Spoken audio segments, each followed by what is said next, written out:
At 60 years old, Michelle Yeoh's Hollywood career has reached new heights, winning the 2023 Golden Globes for her performance in Everything Everywhere All at Once, which also got her the Best Actress prize for the 2023 Screen Actors Guild Award, and now being a serious contender for the 95th Academy Awards. As an action movie star, Michelle is most often seen in her kung fu and martial arts roles, with little or nothing to do with romantic love stories. But what about her personal life? Before we start, let's poke at something fun. A ridiculous affair rumor that's emerged recently on Chinese internet about Michelle Yeoh and Cateblanchett being lesbian lovers. It's a really crazy gossip, but a good-intentioned one, with fans voicing support and saying how sweet the couple is.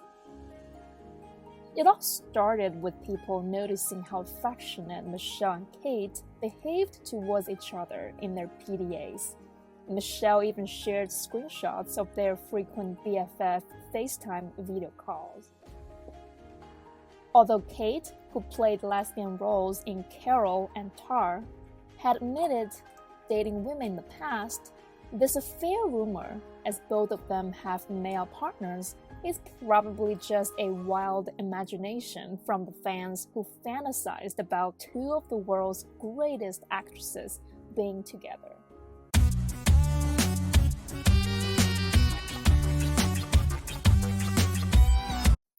Her current long-standing partner is 77-year-old Todt, the former CEO of Ferrari and the team leader behind 14 Formula One World Championships. Well, naturally, their love affair was first publicized when Michelle was spotted at multiple F1 race events.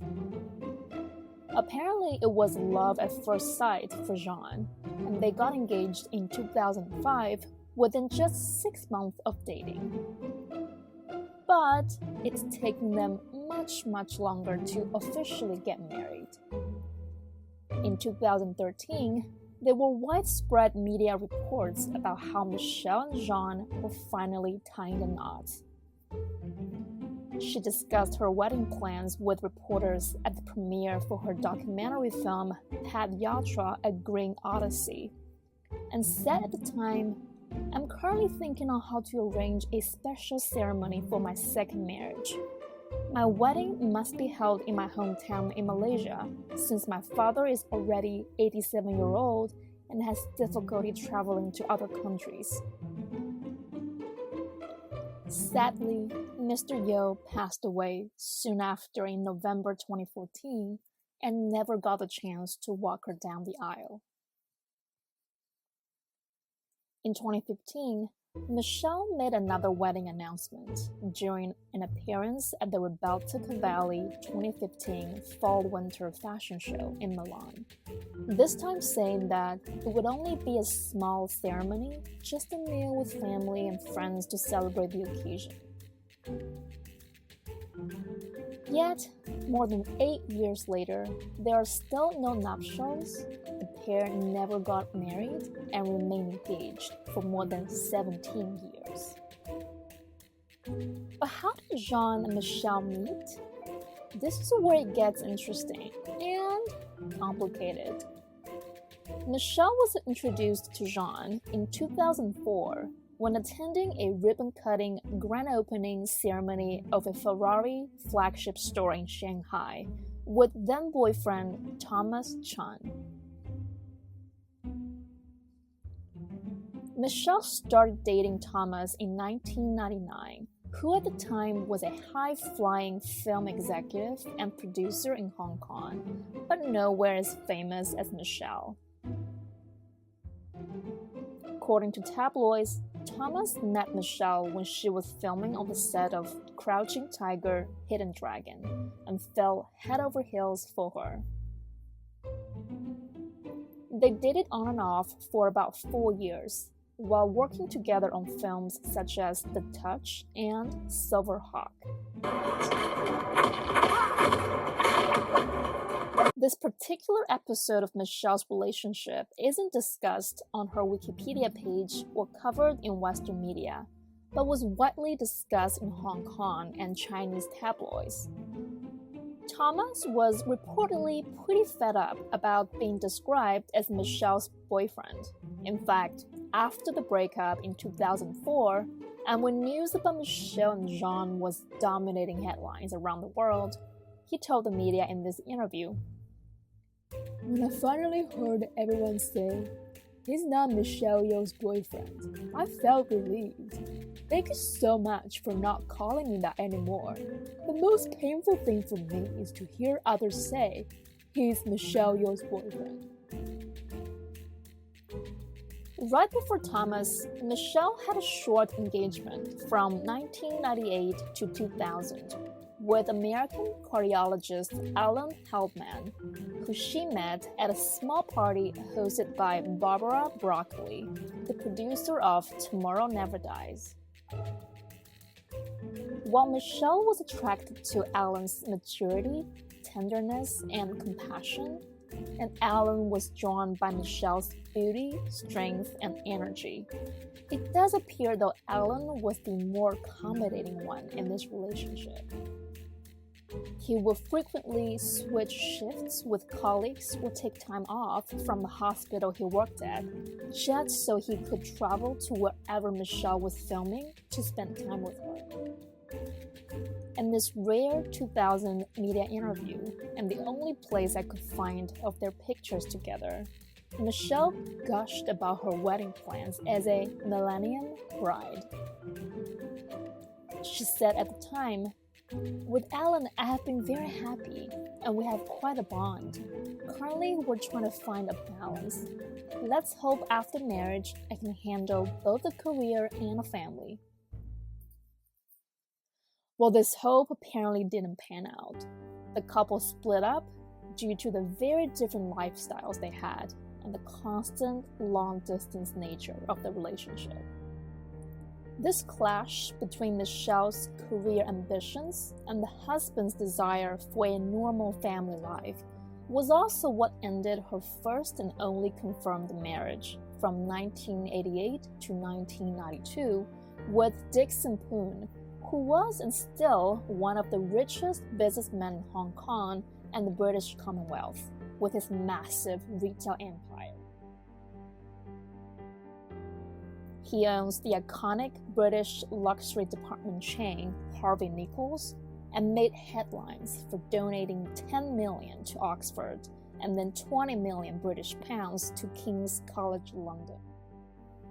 And yup, he also hangs out with Prince William. Michelle definitely had to thank Dickson for helping launch her movie career in Hong Kong. With his enormous wealth and connections, Dickson put the then 22-year-old Miss Malaysia pageant Michelle onto television ad spots with big stars like Jackie Chan. Her first breakout film, Yes, Madam, was produced by Dickson's own production company, which was all started for Michelle. Shockingly, right when her career was about to take off, Michelle announced her retirement in 1988 to marry Dickson. Some say this was because she sustained very bad injuries from her stunt actions, while others say this retirement was to satisfy Dickson's wishes for her to be a housewife. Yet this sacrifice didn't work out. Michelle returned back to the big screen after the couple separated in 1991, and her career was on the roll since then. In 1992, she starred in the blockbuster film Police Story 3: Super Cop alongside Jackie Chan, which solidified her position as the queen of action. In 1993, she had 6 movies, one after another. And in 1997, Michelle received global attention for her Hollywood debut film, Tomorrow Never Dies. Between this period of 1992 and 1999, there were multiple dating rumors regarding Michelle's love life. One of the rumored boyfriends was Howard Yeung a hotelier, jeweler, and real estate magnate, infamous for dating around in the Hong Kong celebrity circle. Fun fact, Yeung is the independent non-executive director of the Mirror Hotel in Hong Kong, where Edward Snowden stayed in the hideout for 20 days and where he leaked thousands of classified National Security Agency documents. The other guy during this period was Oliver Stone, the famed film director and producer who himself has won the Oscars 4 times and received numerous Academy Award nominations. He was, though, dragged into the Me Too movement with sexual harassment allegations from Playboy model Carrie Stevens and actress Melissa Gilbert, both of which he denied. Whether they've officially dated or not, it's clear that Oliver truly admires Michelle as a legendary actress. According to reports, Oliver described Michelle as a woman of elegance and magnificent grace. Looking back through Michelle's relationship history across 4 decades, we can conclude that to be a keeper for Michelle, as in the case of Todt, the man has to have enough confidence to be comfortable with being the backdrop, watching her in the limelight. As she said in this 2016 Chinese interview, Jean and I fully support each other's career. It's a very balanced and respectful relationship. We're very happy for Michelle to have found her Mr. Right. But there is, though, one thing that is her biggest regret in life. In this interview 23 years ago, she said, "I'd like to have children. I would like to have a girl more." She admitted later in 2016 she did try everything she could to have a baby, but just doesn't have the destiny in her life to be a mom, and have since learned to make peace with it. 很喜欢当一个妈妈的，我真的很喜欢小朋友的，但是这个是没有这样的缘分也，那个时间就会很不开心咯，因为真的很想，但是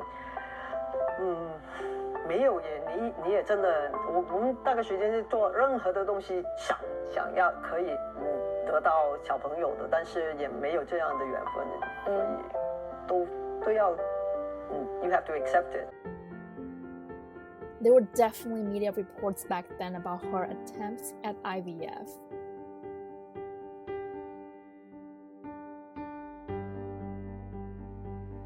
When asked if she'd consider adopting, like many Hollywood stars do, she said back then in 2016 that she just didn't have the courage because it's a lot of responsibilities and burdens. Well, she clearly underestimated herself. In Everything Everywhere All at Once, and I'm sure in real life, she is one hell of a supermom who would do everything in her power to protect her family.